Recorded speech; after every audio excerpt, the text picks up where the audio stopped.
Greetings, fellow humans, and welcome to Sam and Max Hit the Books. I'm Max. I'm Sam. And we're here to discuss the comics that came out on the 11th of December in 2019.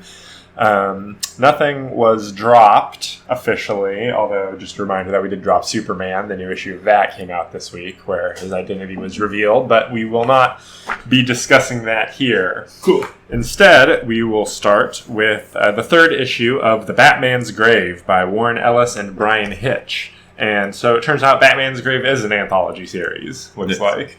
Yep.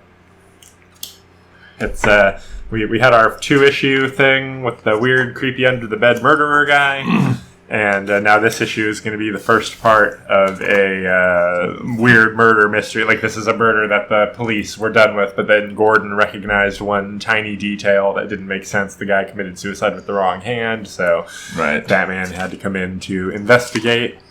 And there's some plot where this organization is using like Amazon Alexa devices to subliminally message people to commit to suicide. Right, ones that come from LexCorp and outperformed the ones that Bruce Wayne was releasing through Wayne Tech. Right, and I always do enjoy a little bit of that Bruce Wayne versus Lex Luthor corporate business stuff. That's funny stuff. There's not enough of that in DC Comics, honestly. And Alfred here is pretty ridiculous. The things that he's saying are pretty funny. Oh, you enjoyed his I'm habitually ripped to the gills on very fine cocaine, sir? Oh, yeah.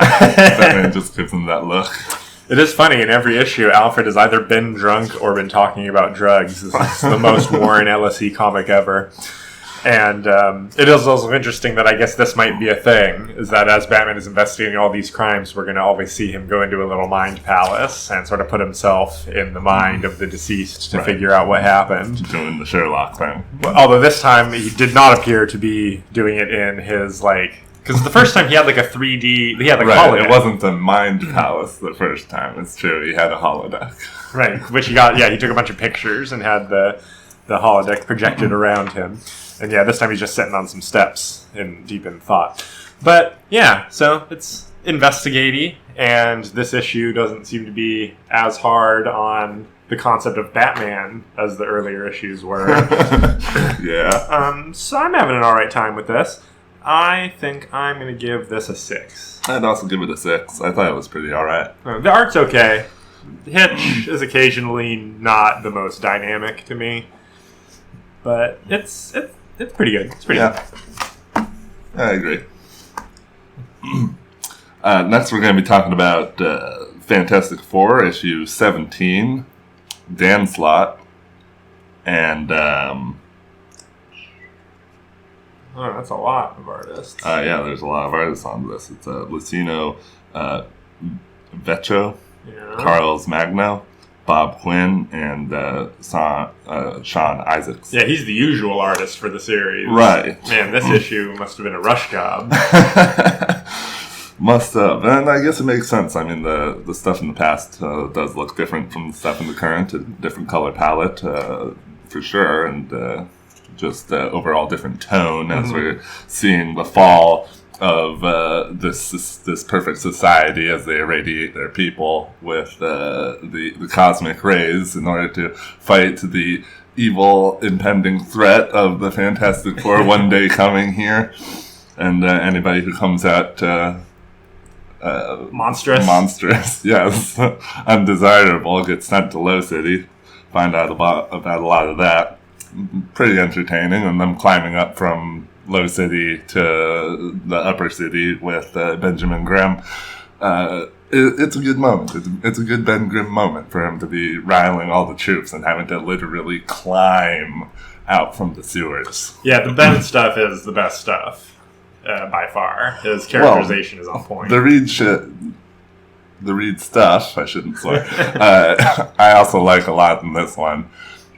He's really seems to be Rick Sanchezing it out in costume as well as speech in this one. Just, I know everything. I got an answer for every situation. Right. Very funny. The low point is probably the Human Torch romance, Romeo and Juliet. Yeah, come on, Johnny. Thing going on, but whatever. Johnny, they're clearly villains. Right. You just ran into Reed and Sue doing their daring escape from these villains, and you're like, I might still chill with them a little. Yeah, and Johnny. fight the Lowtown people, and then Ben Grimm comes up and he's like, "What are you doing fighting with? What do you think he's doing fighting with those guys?" Yeah, I did really appreciate that they didn't recognize each other at first, and I was like, wait, why wouldn't Johnny and Ben immediately recognize each other? But on the other hand, they never would imagine that they were going to be coming at each other in like a big war situation. So. Right, and parts of different armies. Yeah. But like the Ben, it's an interesting plot. I don't know about this whole... Oh, it turns out that it's because of this guy's actions that the Fantastic Four were created. Yeah, the reveal. Yes, this guy directly created the Fantastic Four. Feels like a fake reveal. I don't like this. I don't like the idea of the Fantastic Four being created for the evil intentions of a person trying to enslave his world. Yeah! Damn. But that seems to be what's going on. But overall, I found this to be pretty entertaining, and I give it a 7. 7? Alright, fair enough. I'm giving it a 5. I'm getting cold on this series, honestly, myself. That's fair. So next up, we are going to be talking about the 3rd issue of Fallen Angels. That is by Brian Edward Hill and I want to say Simon Kudranski, right? The SZ Simon. So this is the issue where the art took a complete nosedive. I know you can it's got more action than any of the other issues, and yet you can barely see anything. And you can barely see anything, even though they're forced to do this thing where everything is so dark that the characters have to be outlined in white all the time. I hate that. I know. Hate that. That is a failure. It's in everything. Composition. It's all backlit in this line. Right, it makes everybody look glowy. Yeah. And then there was the data page was just like 2 pages of who cares? I don't know. This series, it was already tenuous. Like, look at the Psylocke face. I know. They just turned it into the baby from Akira. Villain on the last page was cool looking. Yeah, he's cool looking. He's still got that white outline thing going on. But the plot, I'm losing it. Like, I'm losing it. There's something going on with children. There's something going on with kids. Much as I got. But that's completely separate, actually, from the main Psylocke plot. This is like a side... It's 3 issues in, and we're already 2 issues into the side story instead of the main story. 3.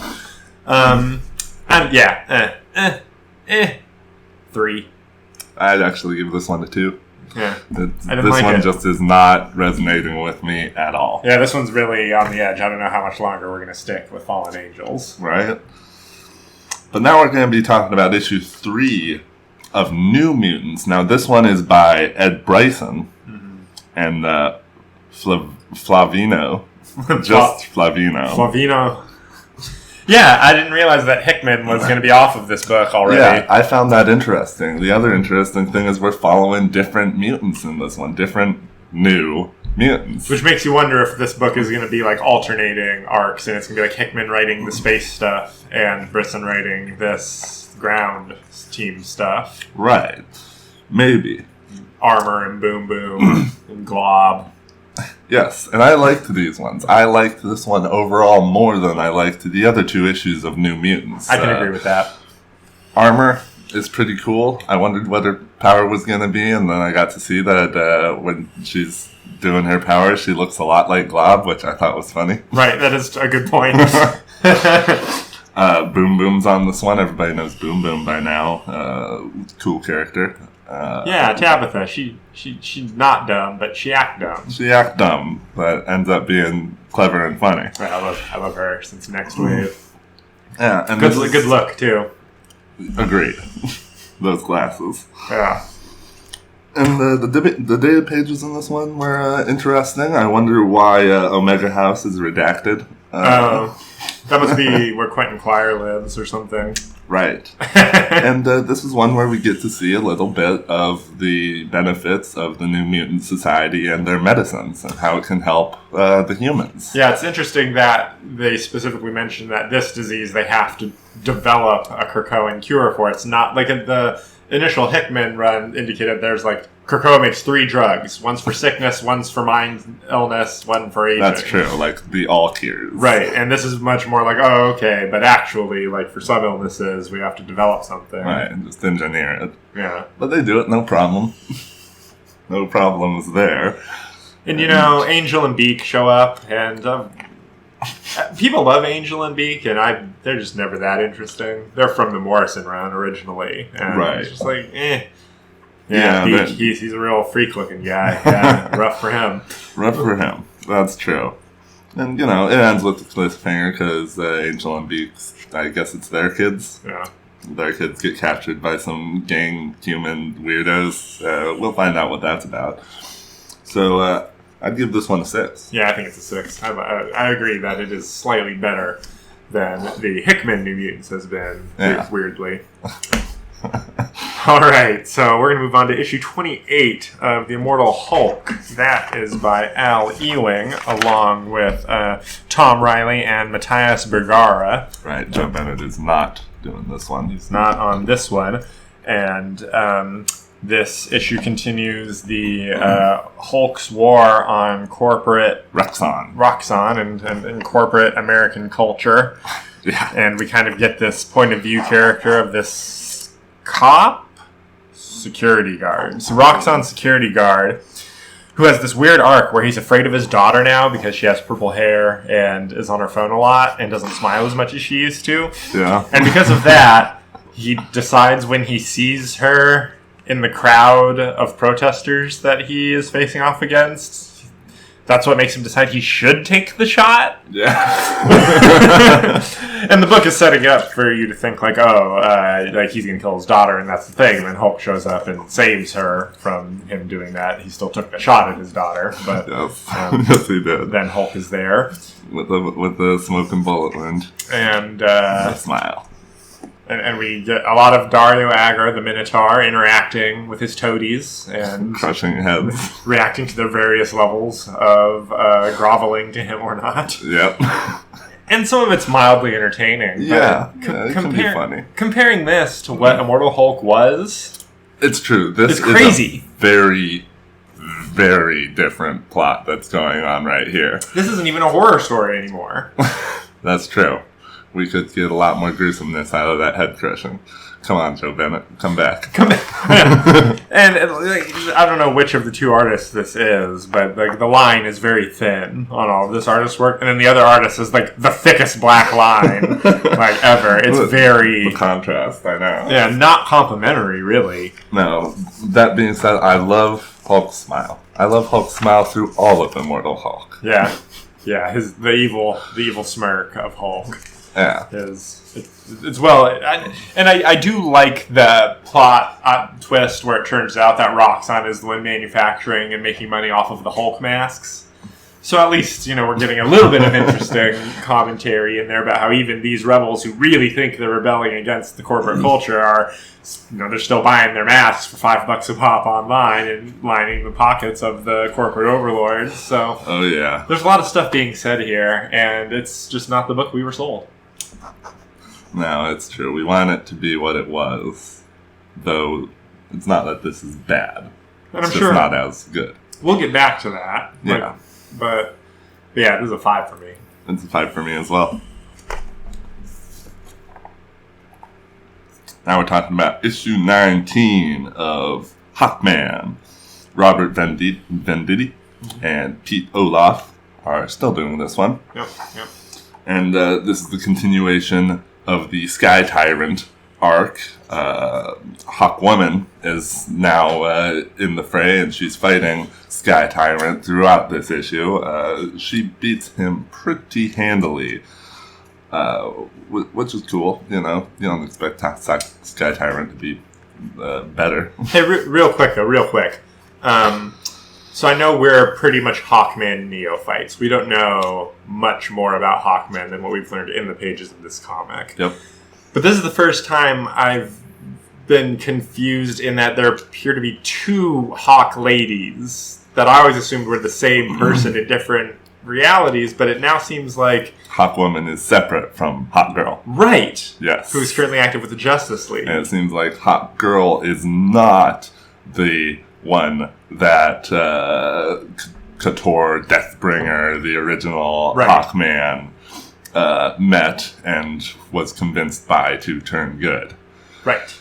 Yes, that caught me off guard as well. Very confusing. I don't know what's happening. I just wanted to mention that to our listeners who may know exactly what's happening. Right. Just and know who these two characters Let me know on Twitter. Separately. Please. I would like to actually get the answer to this question in a succinct manner if possible. Somebody hit me up. Yeah. But, so Hawkman manages to escape by teleporting up to his ship. Sky Tyrant manages to escape by teleporting up to Hawkman's ship, I should say, where he goes into the vault of the ship, because this is a much bigger ship than I thought it was previously. There's a lot to this spaceship, which is pretty cool. And he finds Hawkman's black journal, which we'll find out what that's about next time. Yeah, unless we're already supposed to know. Right. Leave a comment. Yeah, we don't know. We'll hopefully find out.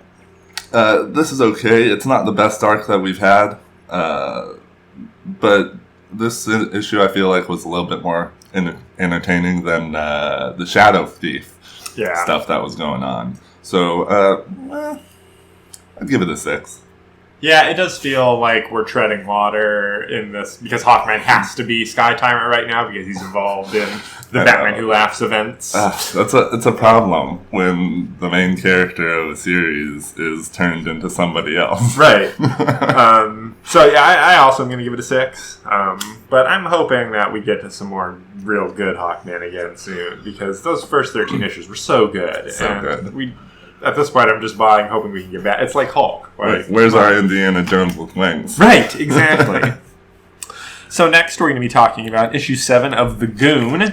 It feels like a long time since an issue of The Goon, and I forgot about it a little bit. Yeah. This one is not an Eric Powell joint. It's written by Eric Powell and Thomas Nagosky, and illustrated by Brett Parson, although I got to tell you, Brett Parson's doing a damn good Eric Powell as far as the art in this issue goes. Yeah, I didn't even notice. Right. So, yeah, this is a pretty cool story about the evil gorilla villain guy hiring a street performer to get plastic surgery to look like the Goon and commit a bunch of crimes and be photographed as the Goon committing crimes. Yep. Pretty good plan. That's a classic. It's a classic. And I did like finally having confirmation that all of the Goons, like Baker Street irregulars, are still cool. Because I swear that big boy, last time we saw him, was like left to the evil vampire Frankenstein people something. Like there was something happening and he seemed to have been sacrificed to them at the time. But everybody is apparently fine. Although one of the kids is a monster. I've never noticed that before, but for some reason... Yeah, I never noticed that either. Yeah. Seems to be like a little werewolf pup. Yeah, I don't know why they have some sort of wolf boy amongst their peoples. But yeah, I mean, it's a good issue of The Goon. The Goon cross-dresses. And it doesn't work at all, which is one of my favorite tropes of characters cross-dressing. Yeah. I was just watching the clip from JoJo today where Joseph tried to get by those two Nazi guards by dressing as a lady, and they don't believe him for a second. Oh, of course not. It's huge. So, pretty good issue. I liked it a lot. I'm going to give it a 7. I'd also give it a 7. Pretty good. Oh, yeah. Now we're going to be talking about Detective Comics. Which, despite the cover, is not another Mr. Freeze issue. Right. That's issue 1017 by Tom Taylor and Fernando Blanco. Which I didn't realize that Tomasi was coming off of this book. Or I don't know if this is just a break or what. That was definitely a surprise. There were a lot of Batmans this week. There were quite a few. This one has some good Damian stuff in it. And, let's see, what does happen in this one? This is the one where the boy runs away from the Wayne home. Right, there's the Wayne orphanage. Right. And Wayne gets a call because one of the kids ran away. and it's cold out there. We're getting to freezing temperatures, so Batman's got to look through this guy. As Bruce Wayne, he goes to the orphanage with presents to soup up their stuff, find out what's going on, and everything seems okay. But he finds the kid, and the kid he's frozen. He's still alive, but just barely. Yeah, he's dying of hypothermia. And he tells Batman that some of the kids just disappeared from the orphanage. Then he dies. Which I did not expect. I know. It really hits you hard when he dies. And so Batman goes back and he discovers that some of the kids at the orphanage are just never logged in and no records of them are ever kept. And that's how they get taken away without a trace. But they still keep group photos that include the kids on the walls in the orphanage. So it does almost make you think that this guy wanted to be caught. I think maybe it's just you can't get all the kids away when you're having a group photo. Right, it's too suspicious. But then do you have to hang the photos on the wall of your office? That's a good point. But yeah, he puts a stop to that, calls in the police department of Gotham. It also is interesting. This seems to be the first issue of Batman we've read that takes place post-King run. And so Alfred is dead, which has been confirmed to be a thing that's going to be permanent, which is why Lucius is now just being Alfred. That's why Lucius... Okay, yeah, that makes sense. And it's weird, because it's like, oh, if we were going to kill Alfred, why would we just... Are we just going to have Lucius be Alfred now? Like, it's such a... Like, why'd you kill him if you were just going to replace him with a character who do the exact same thing? And it doesn't work, because we know Lucius. He ain't Alfred. He ain't Alfred. I love Lucius. He ain't Alfred. He ain't Alfred. He's too busy running the business to be Alfred. So true. Yeah, it's a problem if Alfred isn't there to help Batman. He'll be back. Overall. He'll be back. Come on. Well, I mean, obviously he's going to be back. You can't keep Alfred dead forever. But it is a little bit of a problem. Yeah. I thought this issue was okay. It definitely said what it wanted to say. Right. Got me a little choked up at the end. A little bit, exactly. So, it has its power. And for that, I give it a 6. I also give it a 6. Pretty good. A fine issue of Detective Comics. Yeah. Moving on to the 5th issue of Batman Curse of the White Knight by Sean Murphy. So this series continues. The investigation of who Azrael is continues. And the major thing that happens in this issue is that Jack comes back. Without any assistance from any drug. That's true. He manages to just manifest, which again, as happened in the first series, apparently Joker looking like the Joker has something to do with his mental state, because when he turns back into Jack, his hair and skin change color. Yep. And I'm still not sure if that's supposed to be literally happening, or it's just like an art trick, but like that's not exactly what the people are seeing. Right. Bane shows up in this issue, hilariously.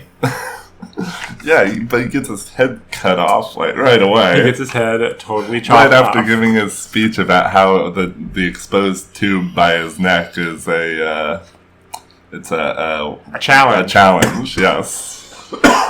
It is a dare. They can come close. Yeah, and so I was like, okay, I'll cut your tube, and then just takes the whole head off. It's hardcore. It is.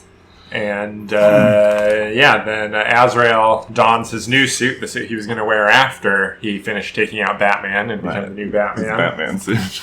And now he's going to go, I guess, kill people in Arkham, particularly the Joker. I mean, it does look like he kills the majority of Batman's villains. Yeah, already. It does. Because, I believe, Crane, so there's Scarecrow, Killer Croc, there's Baby Doll, who's actually an adult. Right. Ventriloquist. Well, I assumed, because she's getting stabbed. Right.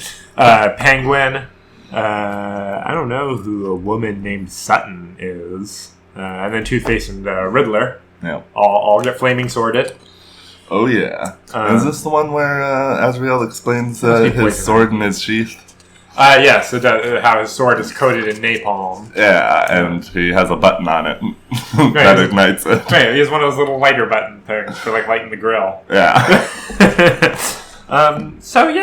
Curse of the White Knight continues. It continues. We got Napier back. It was all right. The most interesting thing is going to be when we have revealed to us what the message Joker wrote on the wall of the cave was. That would be so devastating to Batman that it would destroy him. No one can ever tell him, but also for some reason Joker himself won't tell him. Right. So pretty good, and as always, the art is wonderful. Lots of good moments. I enjoy the Bane stuff. I enjoy seeing Batman interacting with the entire Gotham Police Department. I'm giving it a 7. I'd also give it a 7. Pretty entertaining. And now, more Batman. Moving on to Batman Universe. Brian Michael Bendis and Nick Darrington. And this might be our last issue of Bendis anything for... Because this series is over, and I think we've dropped all our Bendis books. So this is the last time we're going to be talking about Bendis for a while, I think. Okay. Interesting. Yeah. Yeah, so Batman is trapped inside of the White Lantern Ring, and he meets an AI in that Lantern Ring that's old and malfunctioning, right, and wants him to be the savior of the universe. But, you know, that ain't working when it's malfunctioning. Right, you can't even ask it enough questions. Yeah.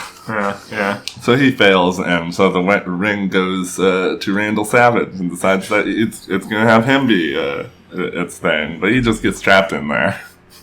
Right, and then, but he creates a universe where Bruce Wayne isn't Batman that lasts for 4 pages? Right, because he wants to end Batman. Is that what happened? Yeah, and then there's a new Bruce Wayne who's like a thug or something. Who looks exactly like John Wick. He does look exactly like John Wick. And he goes after the Riddler, who's real surprised that Bruce Wayne is torturing him. Right. Yeah, this section was very so confusing. Weird. Right, it is so weird. But then this Bruce Wayne gets transported into the White Ring by Randall Savage because he realizes he needs Batman because the world that he created without Batman just left him in a white void. A colorful white void. Yeah, he can't handle it. So, yeah, he brings Batman back, and Batman suddenly remembers everything. We get a nice little splash page of Batman remembering all his villains and his family. And that's the point when I even realized that he wasn't Batman anymore. I know. It's real unclear of why Bruce Wayne is running around as Bruce Wayne. Yeah, it really feels like one of the little, 6-page or whatever issues of this just wasn't included. Right. Like, yeah, you could have a whole other issue of Batman being Bruce Wayne and having to be find out that he's Batman all over. Right. But then we get this cool little part where Batman and Randall Savage, where Batman chases Randall Savage through time. Sorry, bro. It's Vandal Savage. I have to say it for everyone who's screaming at the recording right now. Oh my god, I can't believe I did that. Vandal Savage, yeah, is getting chased by Batman through time, which is pretty cool. Chasing them to original Superman, where he's lifting that car. Mr. Miracle, get to see a little bit of him. Apparently sometime when Hawkman was a World War II fighter ace, looks like. Yeah. Yes, that as well. Old warriors, probably Amazons. Yeah. And sees Aquaman riding his seahorse. Yeah, that's Apocalypse. Funny. Those are the Hunger Dogs. Yeah, all the way over to Apocalypse. Yeah. Good stuff. And Batman manages to catch the White Ring and make everything good. He transports out right where all the lanterns were arresting him, and everything's okay. And Randall Savage gets transported. I did it again. Vandal. Why do I think his name is Randall? I don't know. I do enjoy the idea of like Vandal Savage's hellbilly cousin. Vandal Savage. He gets transported into the Old West just in time for Jonah Hex and his gang to find him. Yeah, bad for him. Bad for him. Good stuff. Batman returns the Fabergé egg to the museum, and all is right with the world. Yep, it's Batman. End. It's Batman. Isn't it cool to live in a Batman universe? Yeah. So obviously, this issue was all over the place. Looked great. Wonderful art by Nick Darrington. Really good art. I love the white ring and all the things that the art did with that. So I'd give it a 6. I am also going to give it a 6. A lot of 6s. True. All right. So now we are going to talk about The Dark Knight Returns, The Golden Child, written by Frank Miller with art by Raphael Grandpa. So, this is the comic book where Darkseid is manufacturing Trump dolls with the Joker to sway a gubernatorial election. Man, Trump's face is everywhere in this issue. And they never say Trump. They never do. And it's not the president. He's running for governor, and all his things say trust. Right. And usually part of that is covered up, so you only get TRU, and then sometimes you get ST. And Joker doesn't care about politics, but I could imagine Joker doing stuff to sow dissent amongst a chaotic political climate.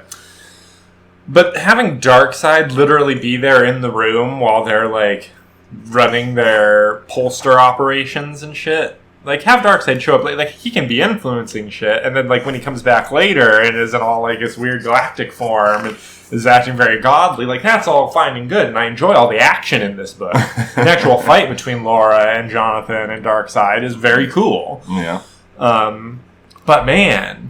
And I can't even tell what they're trying to say with the commentary, because both sides appear to be pretty violent. The Joker protesters are violent, and then Carrie Kelly, Batwoman, shows up with her Bat Kid anti-protesters, but then they're also, screaming about how they love being violent and stomping people's skulls. And Yep. And everybody's violent. All the commentary parts of this did not work for me at all. Now, the art, I loved it. Raphael Grandpa, I've always liked this guy's art. I wish he would get more work. I think that all the crazy cosmic Darkseid stuff is great. That looks so good. Usually I hate Darkseid redesigns, but when he shows back up in a second form later, I really like the whole long black bodysuit thing. Yeah, it works. Yeah, it's on a technical level, this comic is executed incredibly well. Although Joker is not alive in this universe, and there's no explanation about this Joker. I assume it's a different Joker, but they're very non-specific about it. So yeah, I am going to give this a 5 because it has great art and the story is I don't even know. I'd give it a 4. Yeah. Very disappointed, honestly. Yeah, it's a weird one. Not sure what it's trying to say. But now we're going to talk about Punisher Soviet, issue 2 by Garth Ennis and Jason Burrows. Yeah. And so Punisher, he finds his man. He's we get the story of this guy who's been hitting the mafia, and the mafia's been thinking that it was the Punisher. And, the Punisher obviously came to get him, but after a minute, they decide, okay, so we're just doing the same thing. Right. Might as well work together. Don't have to really trust each other. But, they have a good time. They talk it out. And I do like the Punisher's narration about how, he just naturally falls into knowing how to work with this guy. It's tough to, know on the battlefield when somebody's going to be trustworthy or not, but that person only has to act, in a certain way 1 or 2 times before you realize, okay, they can be counted on to do this. And we can work comfortably together. And I really enjoyed that aspect of this. Right, like the Punisher commenting on how the guy goes in first. Right. He doesn't have to worry about the guy being behind him while he's shooting up these gangsters. Right, he made a first trust move without even needing to be asked to do so. He's just all right, I know this guy's not going to trust me. I'm just going to go for it. Right. He knows who the Punisher is better than the Punisher knows who he is. So, right. Yeah, he's more down with everything. Yeah, and good action. Uses the rifle as Kalashnikov intended. I did that line as well. Yeah, burst fire. Oh, yeah. Yeah, good action and good little war story from this guy. Yeah, the war in Afghanistan, right? Yeah, Afghanistan. Yeah, Garth Ennis can be trusted to deliver a realistic-feeling war-related flashback for a comic book story. Yeah, so it's a pretty quick read just because it's very entertaining. And I agree. because of that, I give it a 7. I think it's pretty damn good. Yeah, I also give it a 7. It is very entertaining, enjoying the series quite a bit. Oh, yeah. So we are going to finish up with the 3rd issue of X-Force by Benjamin Percy and Joshua Cassara.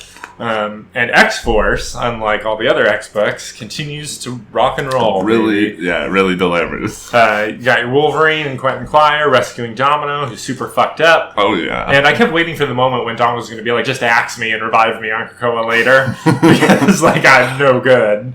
As flayed as I am. Yeah. We get to see Professor X get reborn, and we get like the full clear shot of Professor X's face and bald dome for the first time in any of the X books. Yeah. So, he's back. It's cool. He's back. Quentin Quire. I always enjoy his use of his telekinesis to make crazy weapons to shoot things with. And crazy weapons, and also he just used his power to give Domino a power skin. Right, yeah. And dull her pain. And, also pretty cool. And my favorite bit, though, was probably the Cerebro sword. I wish we could see it. That's so crazy that happened, not anywhere on screen. It makes me wonder if this is something that Hickman wanted to have happen. Like, he's like, all right, he has to give him the sword. Like, we couldn't fit it into the panels. Right, exactly. And, like, the idea that the Professor X hung it point down, hanging over him in his bed, and it's still, like, running through and gleaming with its... Cerebro energy. Right. And I cannot wait for Professor X to have to wield the Cerebro sword in some sort of thing. What will it do? Freaking wonderful. And then at the end of the issue, essentially, X-Force is formed. Yeah. Because, as always happens whenever there's a new X-Force book, sometimes it's Wolverine, sometimes it's Cyclops, but somebody comes along and says, all right, we wanted to be good, but there's always a need for an X-Force. Yep. And it's you guys this time. And, Xeno, the villain, is named, and they are peacock-themed. Yes. Really enjoying X-Force. I think I'm going to give this an 8, actually. I'd also give it an 8. I liked it a lot. This was the best one. Still continues to be the rock-solid X-book. Yep. I'm very much looking forward to the fact that Percy is also going to be writing the Wolverine series that's going to launch. Oh, very nice. Yeah. So, that is going to do it. Thanks so much to everybody for sticking with us once again. Please leave us a comment, especially if you know stuff about Hawkman. I really want somebody to fill me in. Just going to be like a Cliff's Notes of Hawkman and the ladies. And, we'll be back in the very near future with even more comic reviews. Cowabunga.